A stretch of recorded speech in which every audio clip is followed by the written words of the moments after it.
नव्हती ती कसली संधी उठविली त्याने बंदी. नव्हती ती कसली संधी उठविली त्याने बंदी. वंदनीय ठरला तो अवघ्या जना. माझ्या भीम बाळाचा पाळणा म्हणा ग. माझ्या भीम बाळाचा पाळणा म्हणा. माझ्या भीम बाळाचा पाळणा म्हणा ग.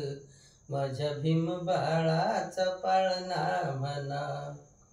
विश्वरत्न विश्वभूषण ज्याचा सन्मान साऱ्या जगी मिळविला माझ्या भीमान. सौंदर्यासारखे होते त्याचे गुण. सौंदर्यासारखे होते त्याचे गुण. आभाळा उंची एवढा शहाणपणा. माझ्या भीम बाळाचा पाळणा म्हणा ग. माझ्या भीम बाळाचा पाळणा म्हणा. माझ्या भीम बाळाचा पाळणा म्हणा ग. माझ्या भीम बाळाचा पाळणा म्हणा.